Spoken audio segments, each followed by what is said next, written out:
যারা আওয়ামী লীগ সরকারের পতন ঘটিয়েছে তাদের অভিনন্দন জানাই বলে মন্তব্য করেছেন কাদের সিদ্দিকী। আল জাজিরার সাংবাদিকদের হুমকি দিলেন ছাত্র ইউনিয়ন নেত্রী।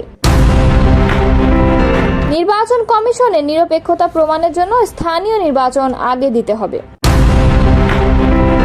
আন্দোলনের কেন্দ্র সচিবালয় হওয়ার দায় সরকারের, সুযোগ পাচ্ছে আওয়ামী লীগ, এটি বলেছেন বিশ্লেষকরা।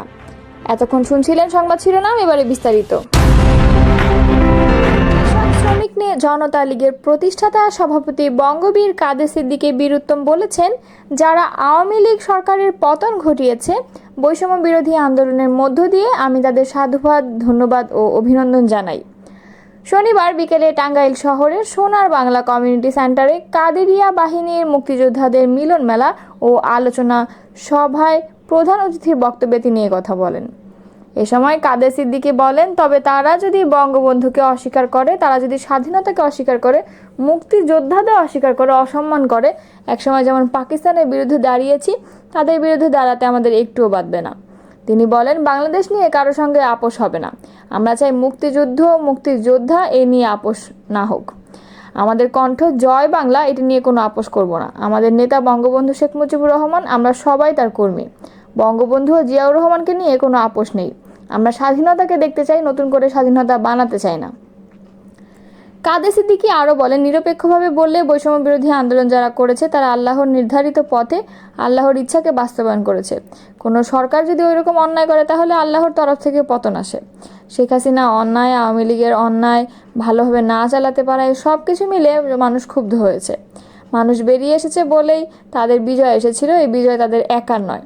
কাদের সিদ্দিকী আরও বলেন, আমি শুনেছি বিএনপির নাকি 600 থেকে 700 লোক মারা গেছে। আমি 25 বছর ধরে শেখ হাসিনার প্রতিটি অন্যায় ধরেছি। তাদের বাদ দিয়ে কেউ যদি কৃতিত্ব একাই নিতে চায় সেটা ভালো নয়। হাসিনা বিরোধী আন্দোলনের কৃতিত্ব জনগণের, কারো ব্যক্তিগত না। এ সময় বীর বিক্রম আবুল কালাম আজাদ, বীর প্রতীক হাবিবুর রহমান তালুকদার খোকা, বীর প্রতীক ফজলুল হক, বীর প্রতীক আবদুল্লাহ সহ বিভিন্ন উপজেলার মুক্তিযোদ্ধা কমান্ডার ও মুক্তিযোদ্ধারা উপস্থিত ছিলেন। কাতার ভিত্তিক সংবাদ মাধ্যম আল জাজিরা সম্প্রতি জুলাইয়ের 36 দিন উন্মোচিত হচ্ছে শেখ হাসিনার গোপন আদেশনামা শিরোনামে একটি তথ্যচিত্র প্রকাশ করেছে।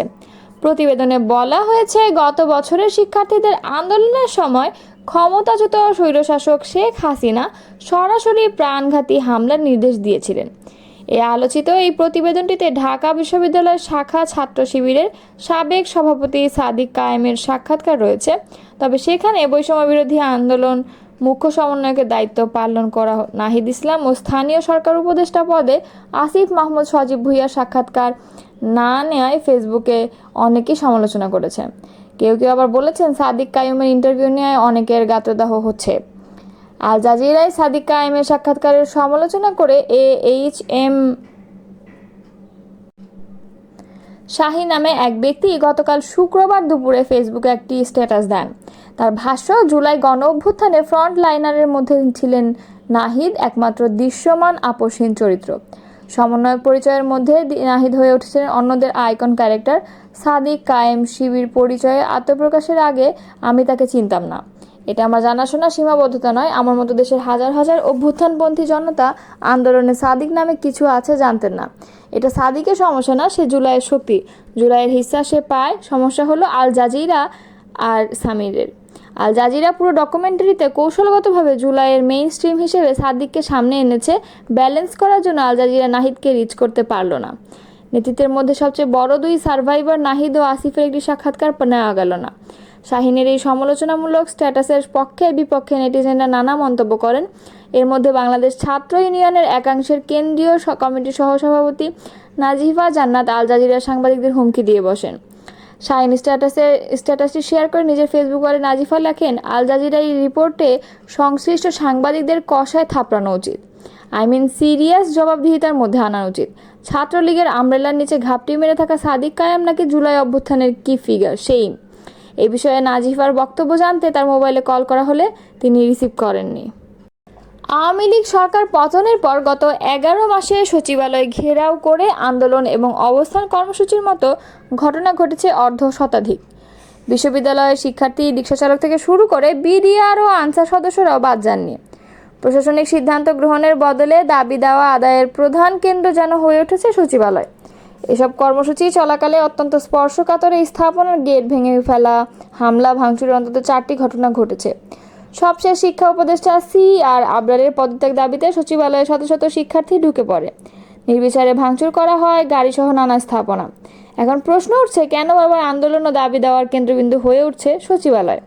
এই বিষয়ে সাবেক সচিব আব্দুল আওয়াল মজুমদার বলেন, 5 আগস্ট পরবর্তী সময়ে যে বিশৃঙ্খল অবস্থায় তৈরি হয়েছিল তা এখনও নিয়ন্ত্রণে নিতে পারেনি সরকার। ফলে বারবার এমন ঘটনা ঘটলেও সরকারের কঠোরতার বার্তাও আন্দোলনকারীদের কাছে যায় না। এছাড়া প্রথম দিকে কঠোর না হয় বাকিরাও সুযোগ নিয়েছে। এদিকে সাবেক সচিব আবু আলম শহীদ খান বলেছেন, অন্তর্বর্তী সরকার দেশ চালাচ্ছে, কিন্তু তাদের সেন্টার পয়েন্টকে তারা রক্ষা করতে পারছে না। এটি সরকারের একটি বড় দুর্বলতা।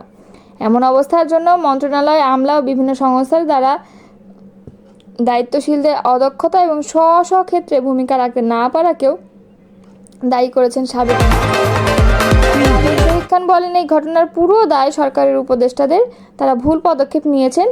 এইচএসসি পরীক্ষা রাত 3:30টার দিকে কেন স্থগিত করতে হবে? আব্দুল আওয়াল মজুমদার বলেন, এইচএসসি পরীক্ষা পেছানোর সিদ্ধান্ত দেরিতে নেওয়ায় সংশ্লিষ্টরা ভুল স্বীকার করলে এমনটা ঘটতো না। কিন্তু সমস্যা হচ্ছে কেউ দায় নিতে চাচ্ছে না। অন্তর্বর্তী সরকারের এমন দুর্বলতা এবং বিশৃঙ্খল পরিস্থিতিতে সুযোগ নেওয়ার চেষ্টা করবে ক্ষমতাচ্যুত আওয়ামী লীগ। এ নিয়ে সরকারকে সতর্ক থাকার কথা বলেন সাবেক এই 2 সচিব। এমন পরিস্থিতিতে উত্তরণে জনগণকে আস্থায় আনার পাশাপাশি দ্রুত নির্বাচন দেওয়ার তাগিদ জানিয়েছেন এই সাবেক 2 সচিব। তবে নির্বাচন নিয়ে আশঙ্কার কথা জানান তিনি। জামায়াতে ইসলামী সেক্রেটারি জেনারেল অধ্যাপক মিয়া গোলাম পরোয়ার বলেছেন, ফ্যাসিবাদ বিরোধী আন্দোলনে আমরা যারা সবাই ভূমিকায় ছিলাম, বলবো আসেন জাতির কমন ইস্যুতে আমরা ঐক্যবদ্ধ হয়ে যাই। মানবতা বিরোধী অপরাধের ফ্যাসিস্ট হাসিনা যা করেছেন, জাতির উপরে নির্বাচনের আগে তার বিচার দৃশ্যমান না হলে এদেশের জনগণ কোনো নির্বাচন হতে দেবে না।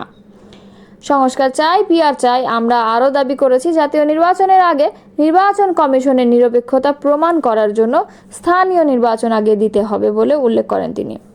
শনিবার বিকেলে খুলনার শিববাড়ি মোড়ে ইসলামী আন্দোলন বাংলাদেশ খুলনা মহানগর ও জেলা শাখায় আয়োজিত গণসমাবেশে বিশেষ অতিথির বক্তব্যে তিনি এসব কথা বলেন।